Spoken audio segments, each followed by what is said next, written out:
es que, como dice Jacques Rancière, la manera como estas operaciones comunicacionales son hechas de tal manera que le ofrece a las personas pedazos de información separados en distintos pedacitos, ¿no? Que le da a la gente la impresión de que están descubriendo algo, ¿no? Sobre todo en teorías conspiratorias. No es que la gente es estúpida y absorbe teoría conspiratoria porque no tiene información.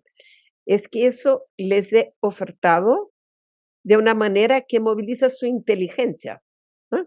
Su deseo de conocimiento, ¿no?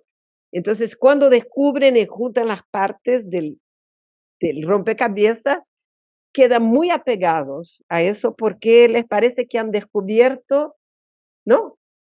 Una verdad, ¿no? En un mundo que está lleno de información, hay un flujo de información impresionante donde la gente no se puede ubicar. Entonces, hay que entender la estrategia comunicacional de la derecha como una cosa que moviliza la inteligencia de la gente y no solamente una cosa que instrumentaliza la ignorancia o la falta de información. Yo creo que eso es muy importante. Y la tercera cosa que es tan importante es que no es solo desinformación, es ideología, ¿no? O sea, hay ahí un flujo y una circulación de visiones. Ideología en el sentido de visiones del mundo, de cómo el mundo debe ser, ¿no? Entonces, comprenderlo también como una disputa de visiones de mundo, ¿no? Y no es solamente que eso es mentira y desinformación, ¿no?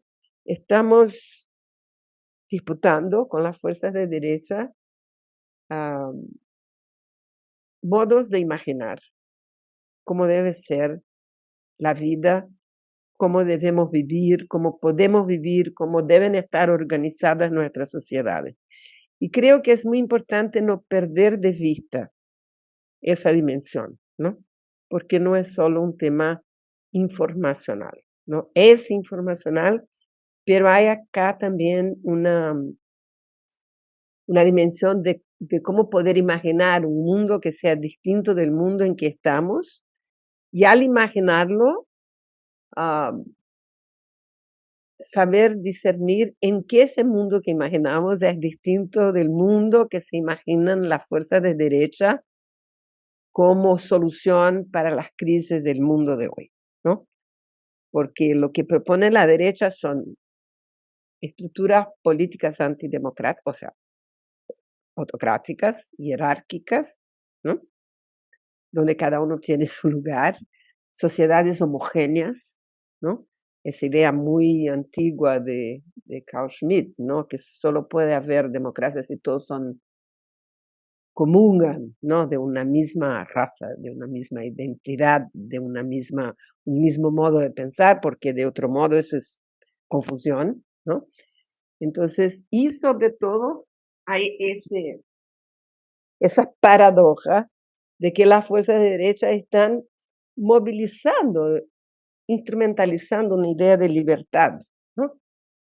Hablando, han capturado libertad, secuestrado la idea de libertad, cuando efectivamente son absolutamente refractarias, ¿no?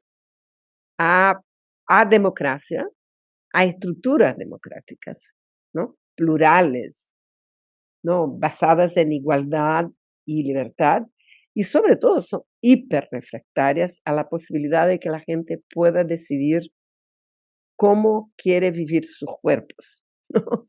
Tienen ahí, que es el nudo del aborto, pero también es el nudo de los derechos de las personas trans, ¿no? Que son hoy un blanco principal, ¿no? De ataque de las fuerzas de derecha, contando lamentablemente en ese momento con la colaboración, digamos, ¿no? De fuerzas, de voces del campo feminista, ¿no? Como ya sabemos, y no necesito hablar mucho de eso en España.